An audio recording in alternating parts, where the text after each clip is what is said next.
장터 한켠에서 혹은 겨울밤 화롯가에서 술 기운이 오르던 노인들의 입을 통해 조용히 흘러나오던 말이라 하옵니다.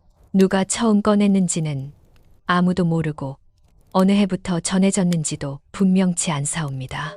다만 이 고을에서는 오래전부터 이런 말이 내려오고 있사옵니다. 저 산에는 은혜를 아는 짐승이 살았었다. 그리고 그 짐승과 끝까지 인연을 지킨 사람이 있었다. 때는 조선 마렵이라 전해지옵니다. 조정의 법도는 글로만 남아 있었고 산골짜기까지 미치기에는 이미 힘이 다한 시절이었사옵니다. 관리는 있었으되 백성을 돌보지 않았고 백성은 살아있으되 보호받지 못하던 때였지요. 그러한 시대에 큰 고을에서도 한참 떨어진 산자락 아래에 작은 마을 하나가 있었사옵니다. 논도 밭도 넉넉하지 못하여 사람들은 해마다 하늘의 눈치를 보며 살았지요. 그 마을 끝자락 남들이 살기 꺼리는 곳에 초라한 초가집 하나가 있었사옵니다. 그 집에 사는 사내가 바로 박돌겸이었지요. 돌겸은 태어날 때부터 복이 없던 사람이라 전해지옵니다. 어릴 적 부모를 잃고 친척집을 전전하다가 15이 되던 해부터 산에 들어 나무를 하며 살아왔사옵니다. 나이가 들어 장가를 들었으나 아내는 아이를 낳지 못한 채 병으로 먼저 떠났고 그 뒤로 돌겸은 다시 혼자가 되었지요. 사람들은 그를 두고 이렇게 말하곤 하였사옵니다. 팔자도 지지리도 없지. 그래도 성품 하나는 고운 사람이야. 돌겸은 말수가 적었사옵니다. 억울한 일을 당해도 따지지 않았고 손해를 보아도 웃어넘길 줄 아는 사내였지요. 누군가 다툼을 벌이면 한 발 물러섰고 마을에 어려운 일이 생기면 가진 것 없는 몸으로도 도우려 하였사옵니다. 허나 세상은 그런 사람에게 너그럽지 않았지요. 돌겸은 늘 가난하였고 가난은 그를 더욱 말없게 만들었사옵니다. 그의 하루는 늘 같았지요. 해 뜨기 전 일어나 낡은 도끼를 어깨에 메고 산으로 들어가야 질 무렵 장작을 치고 내려오곤 하였사옵니다. 장터에 나가 장작을 팔면 쌀 한 뼘밥 혹은 말린 생선 몇 마리를 바꿀 수 있었고 그것으로 며칠을 버텼지요. 사람들은 돌겸이 사는 집 근처를 꺼렸사옵니다. 그곳은 산짐승의 길목이었고 밤이면 여우 울음이 들리던 곳이었기 때문이지요. 허나 이상하게도 돌겸의 집 근처에서는 큰 탈이 없었다 전해지옵니다. 닭을 키우던 이웃은 여우에게 털렸어도 돌겸의 집 닭은 멀쩡하였고 밤길에서 웜을 만났다는 사람은 있어도 돌겸이 해를 입었다는 말은 없었사옵니다. 노인들은 고개를 끄덕이며 말하곤 하였지요. 사람이 바르면 짐승도 함부로 하지 않는 법이지. 그 말이 참인지 아닌지는 알 수 없사옵니다. 다만 돌겸의 인생이 크게 뒤바뀐 날이 바로 그 산짐승들이 우는 산속에서 시작되었음은 분명하옵니다. 그날은 늦가을이었사옵니다. 바람이 차가워졌고 산에는 이미 낙엽이 수북이 쌓여 있었지요. 돌겸은 겨울을 대비해 평소보다 더 많은 장작을 해 두려 산에 올랐사옵니다. 해가 기울기 시작했으나 욕심을 부려 조금만 더 하다 보니 어둠이 산을 덮기 시작하였지요. 그때부터 이야기는 조용히 움직이기 시작하옵니다. 해가 완전히 지자 산에는 안개가 내려앉았사옵니다. 바람은 차고 비는 가늘게 내리고 있었지요. 돌겸은 지게를 메고 산길을 내려오며 발걸음을 재촉하였사옵니다. 이 산에서는 밤길이 위험하다는 것을 그 누구보다 잘 알고 있었기 때문이지요. 그때였사옵니다. 비소리 사이로 아주 희미한 신음 같은 소리가 들려왔사옵니다. 처음에는 착각이라 여겼지요. 허나 몇 걸음 옮기자 그 소리는 다시 들려왔사옵니다. 낑! 돌겸은 걸음을 멈추었사옵니다. 가슴이 덜컥 내려앉았지요. 산에서는 짐승의 울음이 곧 위험을 뜻하옵니다. 특히 여우나 내재 울음은 사람을 현혹한다는 말이 떠돌던 시절이었지요. 돌겸은 돌아서려 하였사옵니다. 괜히 관여했다가 화를 부를 필요는 없다고 머리로는 그렇게 생각하였지요. 허나 발이 떨어지지 않았사옵니다. 그 소리는 너무도 약했고 살아있는 것이 죽음 앞에서 내는 소리 같았기 때문이옵니다. 돌겸은 도끼를 움켜쥐고 조심스럽게 소리가 나는 쪽으로 다가가 싸웁니다. 덤불을 하나하나 젖히며 숨을 죽이고 움직였지요. 그리고 마침내 그 광경을 보게 되어 싸웁니다. 철로 만든 사냥꾼의 덫에 한 마리 여우가 걸려 있었사옵니다. 앞다리는 깊이 물려 피가 흐르고 있었고 비에 젖은 몸은 심하게 떨고 있었지요. 허나 돌겸의 눈을 사로잡은 것은 그 여우의 꼴이었사옵니다. 하나 둘 셋, 어둠 속에서도 분명히 보이는 9개의 꼬리. 돌겸은 숨을 삼켰사옵니다. 머릿속에 떠오른 것은 마을에서 들었던 수많은 이야기들이었지요. 사람의 혼을 빼앗는 여우, 밤마다 여인의 모습으로 나타나는 요물, 재앙을 부르는 구미호. 돌겸은 본능적으로 뒤로 물러섰사옵니다. 이것은 자신이 감당할 일이 아니라 여겼지요. 그때 여우가 고개를 들어 돌겸을 바라보았사옵니다. 그 눈에는 분노도 교활함도 없었사옵니다. 오직 고통과 두려움, 그리고 살고자 하는 본능만이 담겨 있었지요.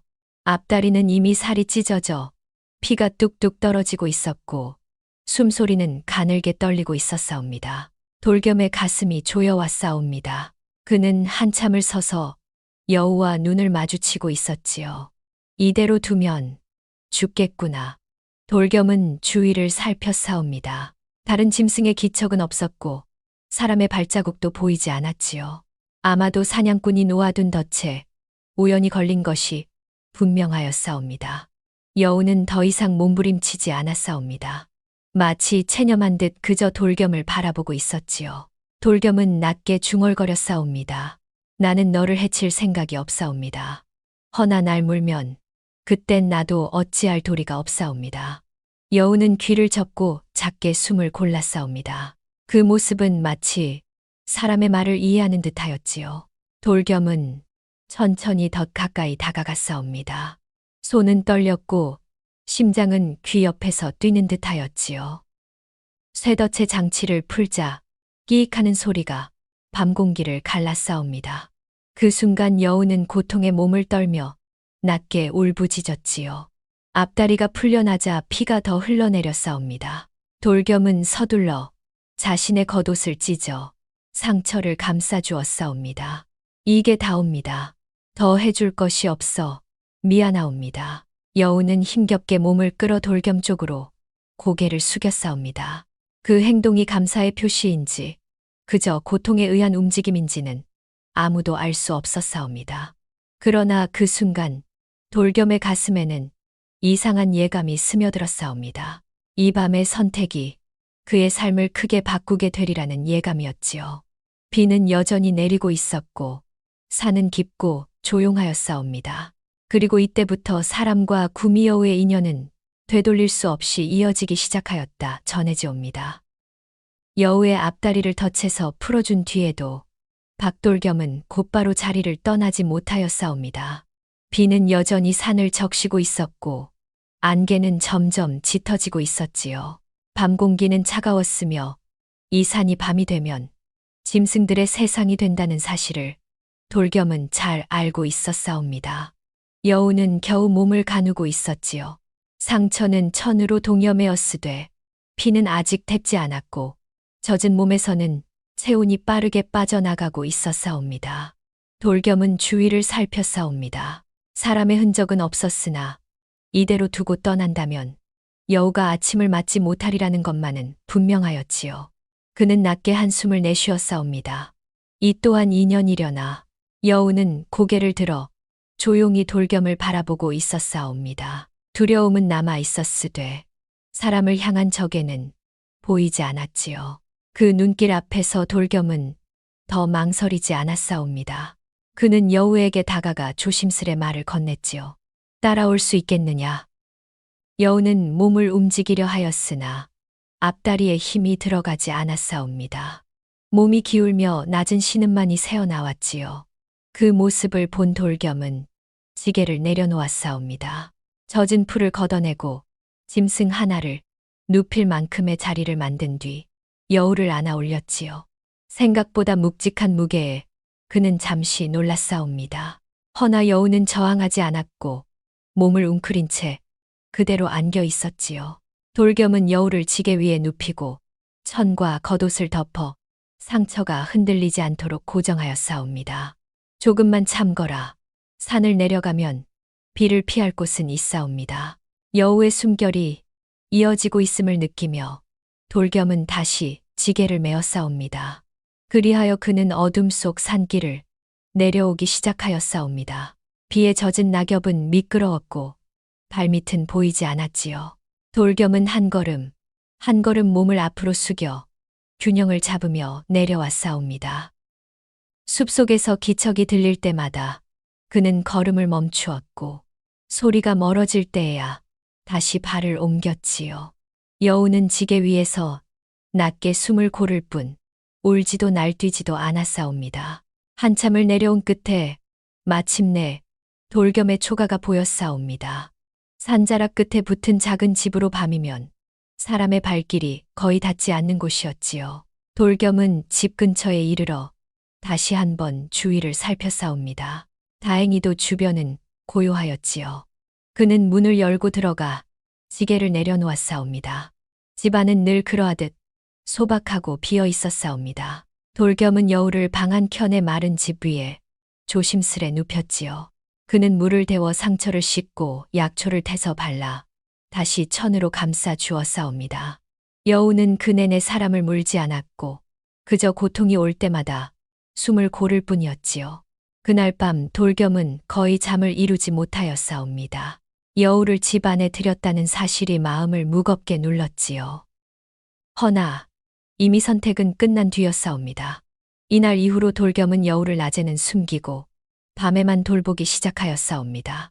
여우는 점점 사내의 움직임에 익숙해졌고 서로 말하지 않아도 묘한 공존이 시작되었다 전해지옵니다. 이때의 돌겸은 아직 알지 못하였사옵니다. 이 선택이 훗날 얼마나 큰 파란이 될지 또 얼마나 깊은 은혜로 돌아올지를 말이옵니다. 그저 한 가지 마음뿐이었지요. 살려두었으니 끝까지 책임지는 것이 사람의 도리일 뿐. 이리하여 사람과 여우의 동행은 이 밤부터 본격적으로 시작되었다 하옵니다. 그날 이후로 박돌겸의 삶은 겉으로 보기에는 예전과 다르지 않았사옵니다. 여전히 해뜨기 전 산에 들어가 나무를 하고 해질 무렵 지게를 메고 내려왔지요. 허나 집안에서는 이전과 전혀 다른 시간이 흐르고 있었사옵니다. 여우는 낮 동안 집 뒤편의 작은 굴에 머물렀사옵니다. 돌겸이 며칠에 걸쳐 직접 판 굴이었지요. 비가 들이치지 않게 나뭇가지와 흙으로 덮고 입구는 멀리서 보면 짐승의 흔적인지 사람의 손길인지 알 수 없게 꾸며 두었사옵니다. 돌겸은 여우를 그곳에 들여보내며 늘 같은 말을 하였사옵니다. 날이 밝으면 여기서 나와선 아니 된다.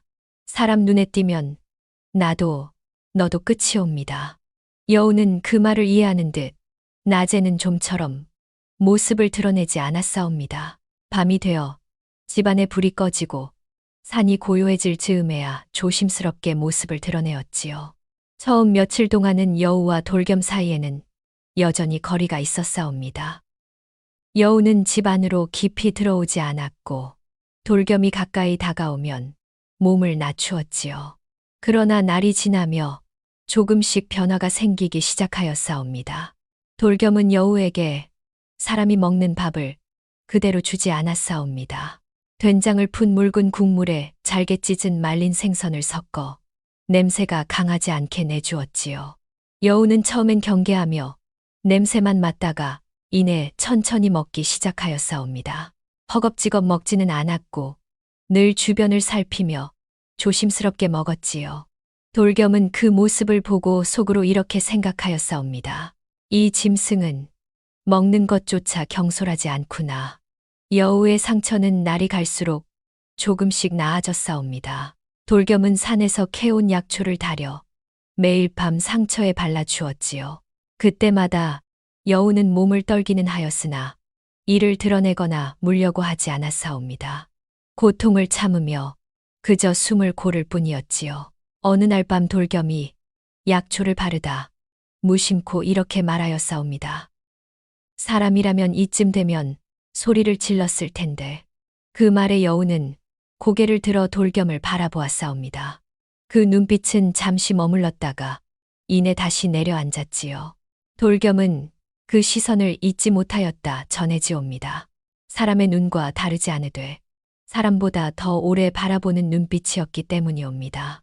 며칠이 지나자 여우는 굴 밖으로 나와 집 마루 근처까지 다가오기 시작하였사옵니다. 돌겸은 놀라 손을 내저으며 말하였지요. 거기까지 나오면 아니 된다. 누가 볼지 모른다. 그러자 여우는 마치 그 말을 알아들은 듯 마루 앞에서 멈추었사옵니다. 그리고 더 이상 다가오지 않았지요. 돌겸은 그날 밤 한참을 생각하였다 하옵니다. 말을 알아듣는 것인가? 아니면 그저 눈치가 빠른 것인가? 그날 이후로 돌겸은 여우를 짐승으로만 대하지 않게 되었사옵니다. 밥을 내줄 때에도 상처를 돌볼 때에도 마치 사람에게 하듯 조심스럽게 말을 건네기 시작하였지요. 오늘은 산에 다녀왔사옵니다. 나무가 잘 말라 겨울 걱정은 덜었지요. 여우는 대답하지 않았사옵니다. 허나 돌겸의 말을 듣고 있을 때면 꼬리를 천천히 움직이거나 귀를 기울이는 모습을 보였지요. 그것만으로도 돌겸은 혼자가 아니라는 느낌을 받았다 하옵니다. 그러나 모든 날이 평온했던 것은 아니옵니다. 어느 날 마을에서 아이 둘이 돌겸의 집 근처까지 따라온 적이 있었사옵니다. 여기서 밤마다 이상한 소리가 난다더라. 여우 울음이 아니라 다른 소리 같아. 아이들의 말이 들리자 돌겸의 심장은 덜컥 내려앉았지요. 그날 밤 돌겸은 여우를 굴 안쪽으로 더 깊이 숨겼사옵니다. 그리고 마루 아래의 짐승 냄새를 감추기 위해 재와 흙을 뿌려 두었지요. 조금만 더 참거라. 때가 오면 너를 다시 산으로 돌려보내야 할지도 모르겠구나. 그 말에 여우는 조용히 돌겸을 바라보았사옵니다. 그 눈에는 이해인지 체념인지 알 수 없는 빛이 담겨 있었지요. 그날 이후로 돌겸은 더욱 조심하게 되었사옵니다. 마을에 내려가는 횟수를 줄였고 사람들과 말을 섞는 것도 피하였지요. 사람들은 수군거렸사옵니다. 박돌겸이 더 말수가 줄었네. 혼자 살아서 그런가. 허나 그들은 알지 못하였사옵니다. 그 사내가 사람 하나를 숨기는 마음으로 짐승 하나를 지키고 있다는 것을 말이옵니다. 여우의 몸은 눈에 띄게 회복되어 갔사옵니다. 앞다리는 더 이상 절지 않았고 밤이 되면 마당을 천천히 돌며 몸을 풀곤 하였지요. 그리고 그 무렵부터 여우의 비범함이 아주 조금씩 드러나기 시작하였사옵니다. 어느 날 밤 돌겸이 장작을 패다 도끼를 마루에 두고 들어온 적이 있었사옵니다. 이튿날 아침 도끼는 마루 끝에 가지런히 놓여 있었지요. 돌겸은 분명 아무데나 내려두었는데 말이옵니다. 또 어느 날에는 돌겸이 산에서 길을 헤매다 집으로 돌아오는 시간이 늦어졌사옵니다. 그날 밤 여우는 집 근처에서 한 번도 내지 않던 울음소리를 냈다 하옵니다. 그 소리를 따라가니 돌겸은 길을 찾을 수 있었지요. 사람들은 나중에 이렇게 말하였사옵니다. 그건 짐승의 본능일 뿐이다. 우연히 겹친 것일 뿐이다. 허나 돌겸은 알고 있었사옵니다. 그 모든 것이 우연만은 아니라는 것을 말이옵니다. 여우는 사람의 말을 하지 않았고 사람의 모습으로 변하지도 않았사옵니다. 허나 분명히 사람의 마음을 헤아리고 있었지요. 돌겸은 점점 여우를 이름 없이 부르기 어려워졌사옵니다. 그러나 차마 이름을 붙이지는 못하였지요. 이름을 준다는 것은 인연을 더 깊이 묶는 일이었기 때문이옵니다. 그는 속으로 이렇게 다짐하였사옵니다. 이 겨울만 넘기고 나면 이 여우를 산 깊은 곳으로 돌려보내리라. 허나 세상 일이란 마음먹은 대로 흘러가지 않는 법이옵니다. 여우와 함께한 이 나날은 곧 더 큰 파란의 씨앗이 되었고 그 씨앗은 권력과 탐욕의 눈에 띄게 되었다 전해지옵니다. 그것이 훗날 돌겸과 여우 모두를 돌이킬 수 없는 길로 이끌게 될 줄을 이때의 돌겸은 알지 못하였사옵니다. 다만 이 시기까지의 이야기를 전하던 노인들은 늘 이렇게 말을 맺었사옵니다. 은혜는 쌓이는 것이고 화는 드러나기 전에 잘하는 법이다. 이리하여 조용하던 공존의 나날은 서서히 끝을 향해 움직이고 있었사옵니다. 사람의 입이란 것이 그러하옵니다. 하나를 보았으되 둘을 말하고 둘을 들었으되 열을 덧붙이는 법이지요. 박돌겸의 집 근처에서 이상한 소리가 들린다는 말은 처음에는 아이들 사이에서 시작되었사옵니다. 밤마다 울음소리가 난다더라. 여우 소리도 아닌 것 같고 개소리도 아니래. 아이들은 겁을 내면서도 그 이야기를 재미삼아 퍼뜨렸고 그 말은 곧 어른들의 귀에도 들어갔지요. 마을 사람들은 수군거렸사옵니다. 박돌겸이 혼자 살아서 그런가? 아니면 산짐승을 들인 건 아닐까? 처음에는 그저 헛소문이라 여겼사옵니다. 돌겸이 워낙 말수가 적고 사람들과 어울리지 않는 사내였기에 별별 말이 붙기 쉬웠던 것이지요. 허나 시간이 지나자 소문은 점점 모양을 갖추기 시작하였사옵니다. 밤에 불을 끄면 집 뒤쪽에서 움직이는 기척이 난다더라. 돌겸이 산에 없는 날에도 그 집에서는 인기척이 끊이지 않는다네. 누군가는 돌겸의 집 주변에서 짐승 발자국을 보았다 말했고 누군가는 마루 밑에서 꼬리 같은 것이 스쳤다 하였사옵니다. 그 말들은 확인된 것도 분명한 것도 아니었으나 사람들의 마음을 흔들기에는 충분하였지요. 돌겸은 그 모든 소문을 어렴풋이 알고 있었사옵니다.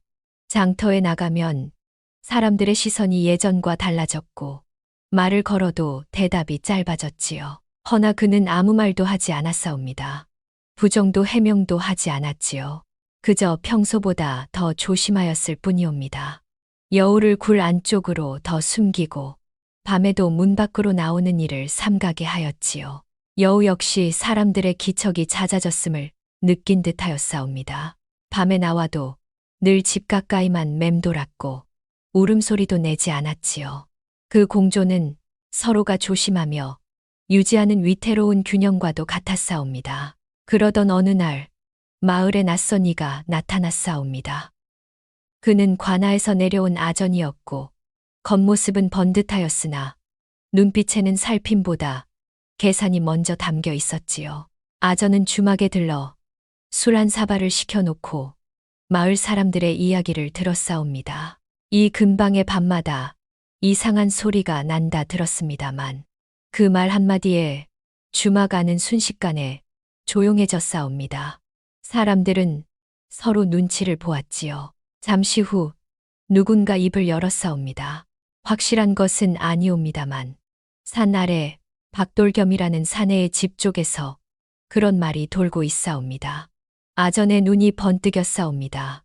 그는 잔을 내려놓고 천천히 고개를 끄덕였지요. 박돌겸이라 그 자는 어떤 자입니까? 사람들은 돌겸의 사정을 있는 그대로 말하였사옵니다. 가난하고 말없고 혼자 사는 사내라고 말이옵니다. 아전은 그 말을 듣고 입꼬리를 아주 조금 올렸사옵니다.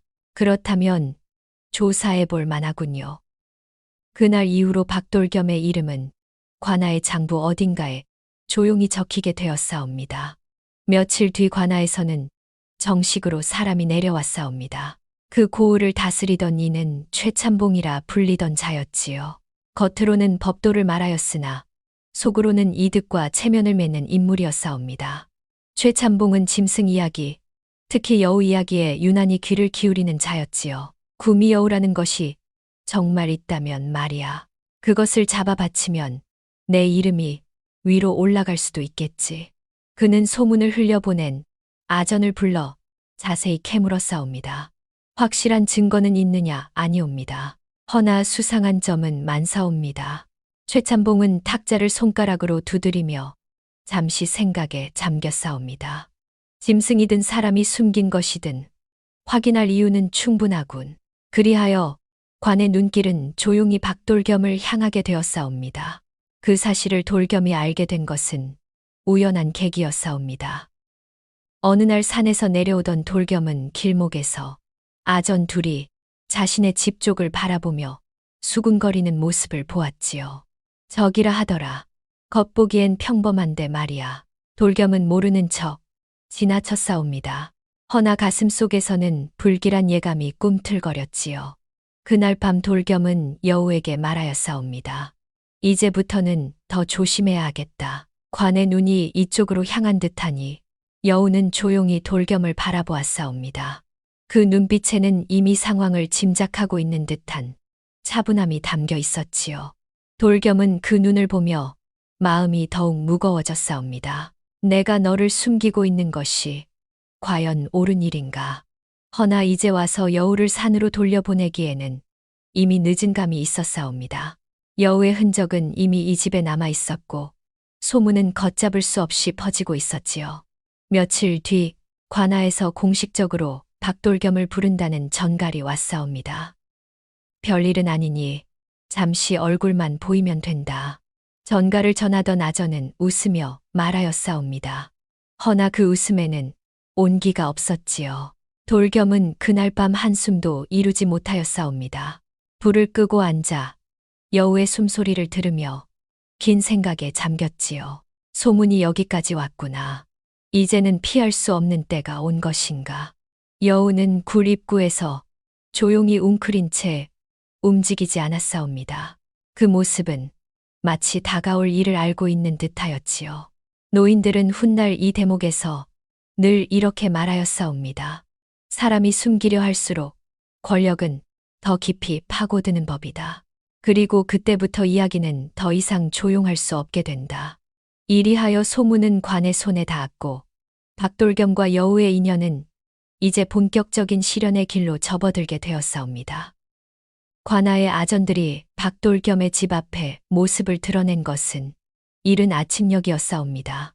아직 안개가 산자락에 걸려 있을 때였고 닭이 두어 번 울었을 즈음이었지요. 아전 셋이 앞서고 뒤에 포졸 둘이 따르고 있었사옵니다.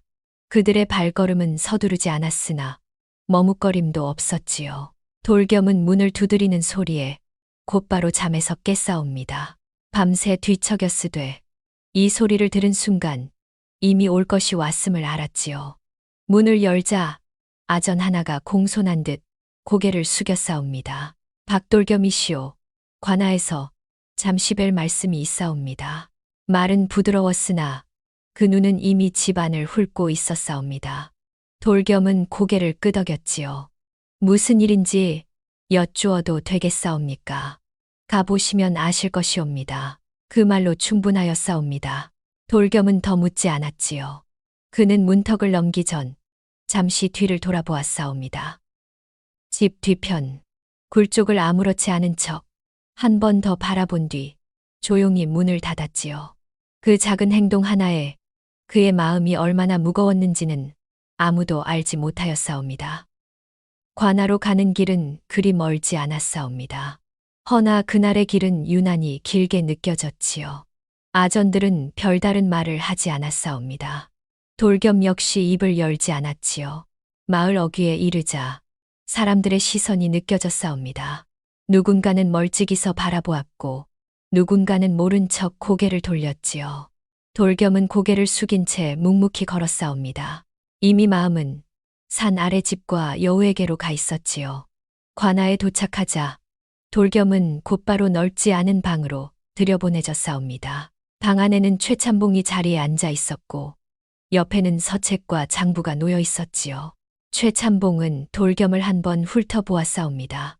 눈길에는 호기심과 경계가 섞여 있었지요. 그대가 박돌겸이로군. 예, 그렇사옵니다. 산에 들고 혼자 살며 사람들과 왕래가 적다 들었네. 그렇사옵니다. 최참봉은 잠시 말을 멈추고 차를 한 모금 마셨사옵니다. 그 침묵은 상대의 입을 먼저 열게 하려는 침묵이었지요. 허나 돌겸은 아무 말도 하지 않았사옵니다. 요즘 마을에서 이상한 소문이 도는 것은 알고 있겠지. 들었사옵니다. 밤마다 울음소리가 나고 짐승이 드나든다 더군. 산이라 그러할 수도 있사옵니다. 최참봉의 눈썹이 미세하게 움직였사옵니다. 그는 돌겸의 얼굴을 더욱 자세히 살폈지요. 그대 집 근처에서 구미여우 이야기가 돈다네. 그런 요물은 본 적 없사옵니다. 말은 짧았고 목소리는 흔들리지 않았사옵니다. 최참봉은 웃음을 지었사옵니다. 그러나 그 웃음은 입만 웃고 눈은 웃지 않는 웃음이었지요. 요물이라 한 적은 없네. 내가 묻는 것은 짐승이 있는지 없는지 일세. 돌겸은 잠시 숨을 골랐사옵니다. 그리고 고개를 숙인 채 대답하였지요. 짐승이 있다 한들 산에 사는 것이옵니다. 사람을 해친 적은 없사옵니다. 그 말에 방 안의 공기가 묘하게 굳었사옵니다. 최참봉은 손가락으로 탁자를 두드리며 말하였지요. 그대는 질문을 피하고 있네. 숨기는 것이 있는가? 돌겸은 고개를 저었사옵니다. 숨길 것은 없사옵니다. 그날 신문은 그리 오래 가지 않았사옵니다. 허나 짧았다고 하여 가벼웠던 것은 아니었지요. 최참봉은 돌겸을 곧장 풀어주지 않았사옵니다. 조사가 끝날 때까지 관아에 머무르게 하겠다. 그렇게 말하였지요. 돌겸은 항의하지 않았사옵니다. 그저 고개를 끄덕였지요. 그 침묵이야말로 그의 선택이었기 때문이옵니다. 한편 산아래 초가집에서는 여우가 평소와 달리 안절부절 못하고 있었사옵니다. 해가 중천에 올라도 돌겸은 돌아오지 않았지요. 집안은 조용하였고 사람의 기척은 끊긴 지 오래였사옵니다. 여우는 굴 밖으로 나와 집안을 한 바퀴 돌았사옵니다. 돌겸의 냄새는 여전히 남아 있었으나 사내의 온기는 느껴지지 않았지요. 여우는 낮게 숨을 내쉬며 귀를 세웠사옵니다. 멀리서 들려오는 소리 하나하나에 몸이 반응하였지요. 그날 밤 여우는 처음으로 집 근처를 벗어나 조금 더 멀리 움직였사옵니다. 산길을 따라 돌겸이 늘 오가던 방향으로 천천히 그러나 멈추지 않고 말이옵니다. 여우는 울지 않았사옵니다. 그저 냄새와 흔적을 따라 조심스럽게 움직였지요. 그 모습은 짐승이 주인을 찾는 것 같기도 혹은 다가올 일을 미리 느끼는 것 같기도 하였사옵니다. 관아의 밤은 삶보다 차가웠사옵니다.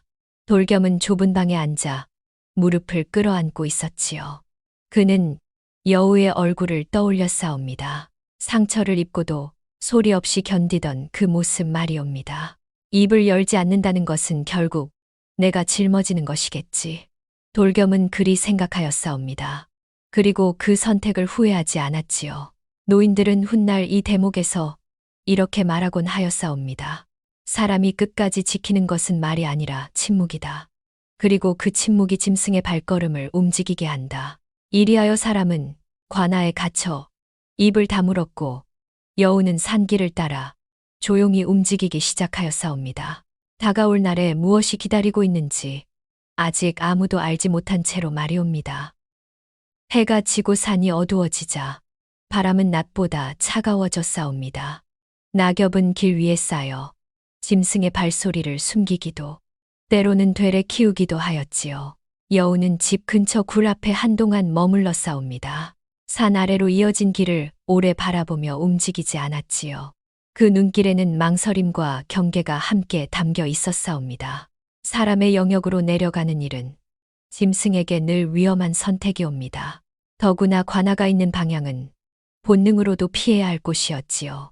허나 그날 밤 여우는 물러서지 않았사옵니다.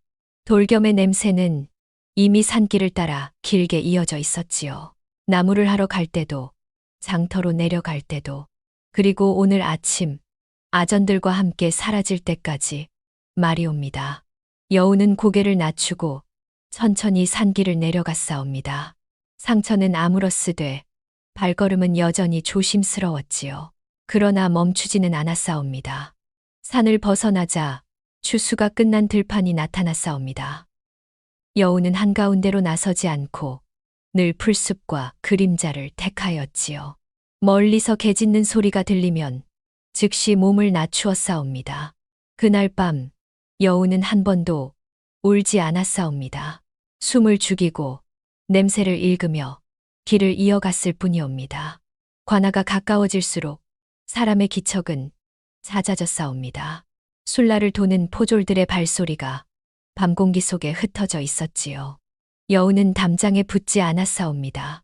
대신 관아 뒤편의 낮은 언덕을 돌아 한동안 그곳에 머물렀지요. 귀를 세우고 공기의 흐름을 느끼며 사람들의 동선을 살펴싸웁니다. 불빛은 아직 남아 있었고 관아는 완전히 잠들지 않았지요. 여우는 급하지 않았사옵니다. 지금 필요한 것은 돌진이 아니라 기다림이었기 때문이옵니다. 그 시각 관아의 작은 방 안에서 박돌겸은 자리에 앉아 있었사옵니다. 그는 물 한 사발을 앞에 두고도 입에 대지 않았지요. 내일은 더 거칠어질 것임을 그는 알고 있었사옵니다.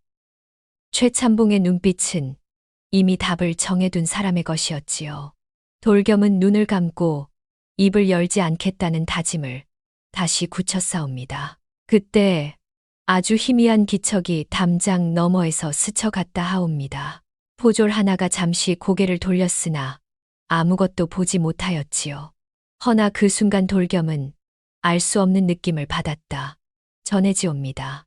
마치 누군가 자신을 찾고 있는 듯한 기척 말이옵니다. 여우는 담장 뒤편을 천천히 돌며 관아의 냄새와 움직임을 몸에 새기듯 익혔사옵니다. 어디가 가장 어두워지는지, 어느 때 발걸음이 끊기는지 말이옵니다. 아무런 기이함도 초자연의 힘도 없었사옵니다. 그저 짐승의 본능과 오랜 관찰이 있었을 뿐이옵니다. 그날 밤 여우는 관아를 건드리지 않았사옵니다. 다가가기만 하였을 뿐 아직은 때가 아니었기 때문이옵니다. 그리고 새벽이 가까워질 무렵 여우는 다시 산으로 돌아갔다 하옵니다. 노인들은 이 대목에서 이렇게 말하곤 하였사옵니다. 짐승이 결단을 내릴 때는 늘 한 걸음 먼저 물러서는 법이다. 그래야 다음 걸음이 빠른 것이지. 그날 이후로 여우의 눈빛은 달라졌고 사내의 침묵과 짐승의 결단은 서서히 하나의 흐름으로 맞물리기 시작하였다. 전해지옵니다. 이리하여 폭풍전의 고요는 끝나고 이야기는 마침내 가장 깊은 물가로 들어가게 되었사옵니다. 그날 밤은 유난히 길었사옵니다. 달은 높았으되 빛은 차가웠고 관아의 담장은 평소보다 더 깊은 그림자를 들이우고 있었지요. 초경이 지나며 관아 안에 작은 소란이 일었사옵니다. 사람들의 발걸음이 한 번 더 엇갈리고 등불 하나가 더 켜졌을 뿐 겉으로 보기엔 대단한 일은 아니었지요. 허나 세상일이란 늘 그러한 작은 틈에서 시작되는 법이옵니다. 술라를 돌던 포졸 하나가 뒷뜰에서 들려오는 기척에 잠시 멈추었사옵니다. 담장 아래에는 풀잎이 눌린 흔적과 흙이 흐트러진 자국만 남아 있었지요. 쥐가 지나갔겠지. 그는 그리 중얼거리며 자리를 떠났사옵니다. 허나 그가 돌아선 뒤 담장 그림자 속에서는 조용한 움직임이 이어지고 있었사옵니다. 여우가 그곳에 있었사옵니다. 여우는 담장 가까이 다가가지 않았사옵니다. 사람의 냄새가 짙은 곳을 피해 그림자가 겹치는 길을 골라 천천히 움직였지요. 이미 전날 밤 관아의 숨결과 사람들의 동선을 몸으로 익혀두었기 때문이옵니다. 여우는 뒷뜰과 창고가 맞닿은 곳에 이르러 잠시 멈추었사옵니다. 그곳은 불빛이 가장 적게 스며드는 자리였지요. 그는 코를 낮추어 공기를 들이마셨사옵니다. 수많은 냄새 속에서 익숙한 하나를 가려내기 위함이었지요. 그 냄새는 나무와 땀흙과 약초가 섞인 오랫동안 곁에 두었던 박돌겸의 냄새였사옵니다. 관아 안쪽 작은 방에서 박돌겸은 자리에 앉아 있었사옵니다. 손목에는 느슨한 결박이 남아 있었고 문은 굳게 닫혀 있었지요. 밤이 깊어질수록 관아는 조용해졌사옵니다. 말소리도 발걸음도 잦아들었지요. 돌겸은 눈을 감았다가 다시 떴사옵니다. 위협도 두려움도 아닌 설명할 수 없는 기척을 느끼고 있었지요. 그때 문 너머에서 아주 낮은 소리가 들려왔사옵니다. 툭! 사람의 발소리도 바람 소리도 아니었지요. 돌겸은 그 순간 알았사옵니다. 왔다. 문 앞에는 여우가 서 있었사옵니다. 문을 긁지도 울지도 않았지요. 그저 사내의 냄새를 따라 그곳에 이르렀을 뿐이옵니다. 문틈이 조금 벌어졌고 어둠 속에서 두 존재는 서로의 눈을 확인하였사옵니다. 말은 없었으나 그 눈빛만으로도 서로가 무사함을 알기에 충분하였지요. 돌겸은 조용히 고개를 저었사옵니다. 여기는 네가 올 곳이 아니옵니다. 여우는 물러서지 않았사옵니다. 사람이 사람을 바라보듯 그저 그 자리에 서 있었지요. 돌겸은 더 말하지 못하였사옵니다. 결박된 손을 조금 들어 여우 쪽으로 내밀었을 뿐이옵니다. 나는 괜찮사옵니다. 허나 네가 다치면 아니 되옵니다. 그 순간 술라의 발걸음 소리가 다시 가까워졌사옵니다. 여우는 몸을 낮추었고 돌겸은 숨을 삼켰지요. 그러나 발걸음은 문 앞에서 멈추지 않았사옵니다. 그저 지나쳐 갔을 뿐이옵니다. 짧은 정적 끝에 여우는 고개를 들었사옵니다. 그리고 돌겸은 깨달았지요. 이것은 구출도 도망도 아니옵니다. 그저 곁에 있겠다는 선택이었사옵니다. 여우는 더 이상 문을 열려 하지 않았사옵니다. 해야 할 일은 이미 끝났기 때문이옵니다. 조용히 물러나 자신이 왔음을 알린 뒤 어둠 속으로 사라졌사옵니다. 이튿날 관아에서는 뜻밖의 일이 이어졌사옵니다. 아전 하나가 밤중의 일로 혼란에 빠졌고 그를 계기로 묻혀있던 일들이 하나둘 드러났지요. 부당한 세금 억지 연행 숨겨진 장부들. 얼마 지나지 않아 최참봉은 파직되었고 다른 곳으로 끌려갔사옵니다. 박돌겸은 죄가 없음을 인정받아 풀려나게 되었지요. 관아를 나서던 날 길가 멀리에서 여우의 모습이 보였다고 전해지옵니다. 다가오지도 올지도 않고 그저 한번 바라본 뒤 산 쪽으로 몸을 돌렸지요. 그것으로 충분하였사옵니다. 그 후로 박돌겸은 산자락에 작은 움막을 짓고 조용히 살았사옵니다. 여우는 더 머물지 않았으되 해마다 첫 추위가 들 즈음이면 짐승 하나가 움막 앞에 놓여 있었다 하옵니다. 사람들은 그 연유를 묻지 않았고 돌겸 또한 말하지 않았사옵니다. 노인들은 이 이야기를 전하며 이렇게 말하곤 하였사옵니다. 짐승도 은혜를 갚거늘 사람이 어찌 그 마음을 잊겠느냐. 이야기는 그렇게 남았사옵니다. 참인지 거짓인지는 알 수 없으되 산은 지금도 고요하다 하옵니다. 그리고 사람들은 믿습니다. 그 고요 속에는 지켜진 인연 하나가 아직도 숨쉬고 있다고 말이옵니다. 짐승도 은혜를 갚는데 사람이 어찌 마음을 저버리겠느냐는 옛사람들의 말처럼 이 이야기가 작은 울림이 되었기를 바라옵니다. 이야기가 마음에 드셨다면 좋아요 한번, 공유 한번, 그리고 구독으로 인연을 이어주신다면 이 채널이 이야기를 이어가는데 큰 힘이 될 것이옵니다. 다음에도 사람과 사람, 사람과 짐승 사이에 얽힌 옛 이야기 한 자락으로 다시 찾아뵙겠사옵니다. 끝까지 들어주셔서 고맙사옵니다.